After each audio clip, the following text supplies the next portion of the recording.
Okay, so eto po yung update doon sa Muslim issue ni Doc Ron. Ang inihain ng Moro Against Ulit. Racial Injustice Alliance Movement laban kay Ronald Samaniego Torres sa National Bureau of Aray. Investigation Region 11 sa Davao City. Sa Oh my God, kailangan niya pang, hindi, ano naman yan eh, anong tawag mo dito? Yan ay indirect filing yung ginawa nila. So, ang mangyayari dyan, yung kanilang information ay sa tingin nila may ginawang kasalanan si Doc Ron, pero pupunta sila sa NBI muna para i-verify. Tapos yung NBI magbibigay sila ng recommendation dito kung pwede bang isampa sa piskal or hindi. Yun yung mangyayari diyan. So medyo may one step lang para lang siguro makatipid sila ng konti kasi nga kaysa mag-hire ka ng lawyer, kumuha ka na lang ng recommendation galing sa NBI. Medyo matagal nga lang yung proseso pero ang point dyan kasi malamang yan sinilip nila yung mga ginawa ni Doc Ron. And ako rin I am of the understanding na sobrang foul talaga, sobrang below the belt talaga yung mga sinabi ni Doc Ron. Now, si Doc Ron naman, ang naiintindihan ko naman, na karakter niya lang tong ginagawa niya sa social media, yung Angry Doc, alam ko naman yon kasi hindi naman siya ganyan dati nung 2020. Parang siya, kung napakunyari, panoorin niyo yung mga debunk sa kanya ni Doc Adam or ni Doc Alvin, para siyang anti-vaxxer eh. Ganun yung dating niya nun eh. Parang contrarian siya eh. Pero ngayon kasi, parang nag-cross the line talaga. I mean, naiintindihan ko naman pagka yung mga badingdong na yan, di ba? Pero may limitations kasi yan ngayon, lalong-lalo na ngayon sa social media ngayon, na talagang may masabi ka lang na hindi maganda, burado ka, forever and ever, diba? So, ganun talaga. Ngayon, may kaso pa siyang kakaharapin, sana mapakiusapan niya na i-atras na lang yung kaso sa kanya kasi ang hassle niyan eh. Kasi sa Davao yan ipa-file. So, lilipad ka ng Davao. Ang hirap nun. Good luck sa kanya. Anyway, tuloy natin.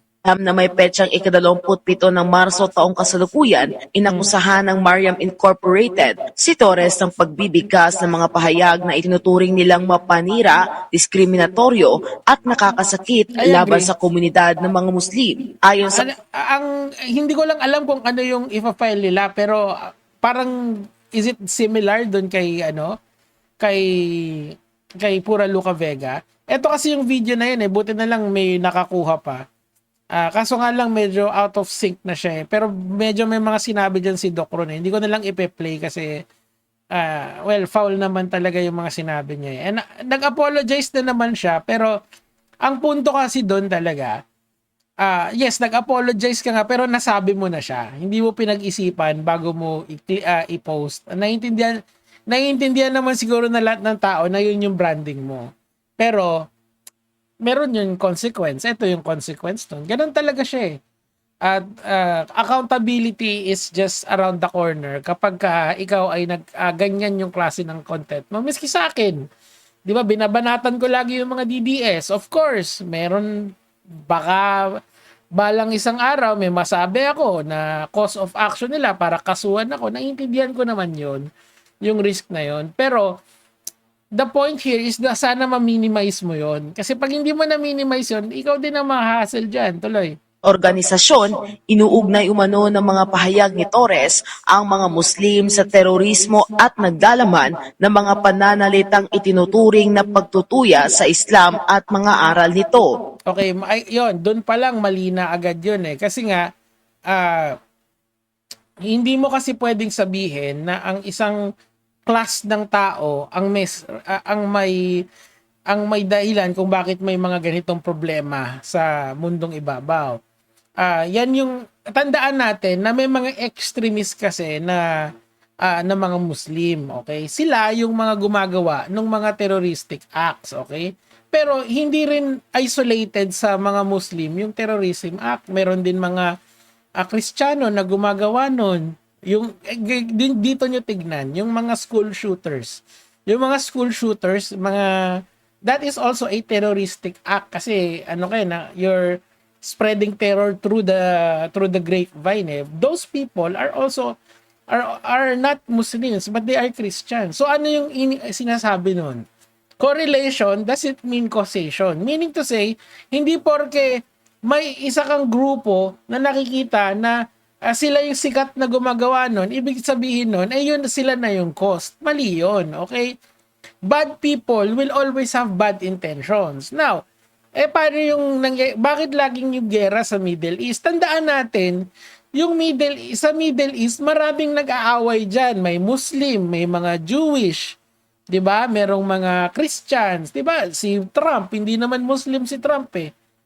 So, ibig sabihin, yung nangyayari sa Middle East is a very complicated geopolitical issue na hindi mo pwedeng isisi sa isang type ng tao. 'Di ba? Mali eh. Maling-mali talaga siya diyan eh. Tapos, naalala ko rito kasi, may isa pa siyang in-example na country. Mali yun, idol. Ano ba yan? Kaya niya naman mag-google eh. Kaso ang nakikita ko kasing format ni Doc Ron, hindi na siya nagpo-post ng kahit ano. Ang ginagawa niya lang, kukuha siya ng video, babanat siya. Napakasimple lang mag-research ngayon. May ChatGPT, may Google, may Grok, may may mga influencer na pag hindi mo alam yung diskarte kung paano ka makakarating sa point A, sa point B, sa opinion mo, pwede mong tignan at kopyahin yung sa amin. Wala namang problema doon. Ibig sabihin, there's a lot of things na pwede mong paghugutan dito sa social media bago ka mag-post. Pero hindi yun yung ginawa niya. Tuloy natin. Marami na po ang mga ngaral at mga ustad sa Islam ang nagbigay payo para kay Dr.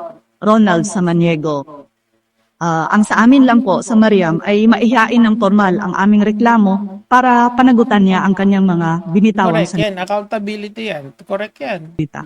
Binigyang diin ng Mariam Incorporated na ang mga ganitong pahayag ay hindi lamang opinyon, kundi mga aktong maaaring magdulot ng pagkamuhi, paghahati-hati at paglabag sa dignidad ng mga Muslim na Pilipino. Dahil Exactly. Ano ba yung sinabi niya rito kasi? Dito sinabi niya na yung Christian country daw tayo, hindi daw tayo Muslim country. Mali. Napakamali nun. Tayo po ay predominantly Christian country. Ito na naman yung idea na yun kasi miski sa TikTok ko, nakikita ko yan eh. Papakita ko sa inyo. Siyempre hindi yan. Haram yan pag ganitong usapan. Teka lang Ito.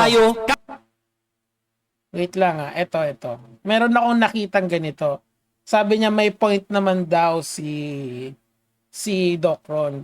Considered predominantly. That's not, hindi ibig sabihin na porke marami ang isang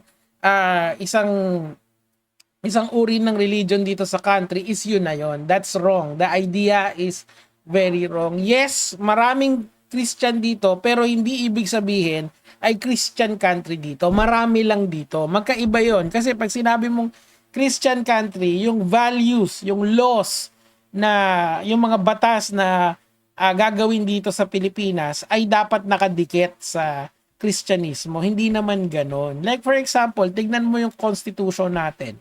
Do you see the name of Jesus Christ there? 'Di ba wala? Meron doon God. Meron doon belief. Pero wala yung pangalan ni Jesus Christ doon as the one who's making the laws, 'di ba? Hindi yun yung halimbawa yung murder laws natin, 'di ba? Dito sa ating bansa. Sa Christianity, merong thou shall not kill, yung sa Ten Commandments. Pero yung ating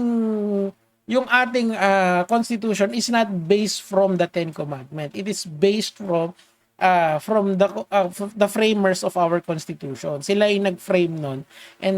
At yung mga mambabatas natin, kinonsider nila lahat yon. Isa pa, kung naging ang isang Muslim country would be based on Islam, the religion of Islam. Okay? Halimbawa, ano ba magandang Muslim country na nasa Southeast Asia? I believe Malaysia yata is a Muslim country kasi based from Islam yung constitution nila. May mga ganon country din, especially in the Middle East. Saudi na lang, ganon sila It's a Muslim country. How? Because their country is, yung kanilang mga batas is based on the Sharia law. So pagpasensyahan nyo na dun sa mga kapatid nating Muslim, medyo rusty na yung aking knowledge Islam, di ba? So I apologize. Please correct me dyan sa baba kung pupwede. Kasi I accept criticism, walang problema. na i-debunk nyo ang debunker. Walang problema doon. Sino ba nagsabing hindi ako pwedeng i-debunk? Anyway, ang point dito, mga Lods, sana si Doc Ron maging learning experience na to sa kanya. Masyado na siyang, may edad na tayo lahat, Doc. Tama na yung pagpe-play mo ng character. Be the professional that you are. Diba? Ako, I've learned that the hard way. Totoo lang, ang dami kong pinagdaanan bago ko makita sa sarili ko na dapat pala I become an exemplary example. Siguro sa mga DDS talagang magbabardagulan tayo. Pero pagdating sa paniniwala, pagdating sa kasarian, pagdating sa kung ano trip mo sa buhay, bahala ka. As long as you are not breaking the law, gawin mo yan. Yun lang naman po yung sa akin for today. Ano ba sasabihin ko? Syukran sa dik. Kaya mga Lods.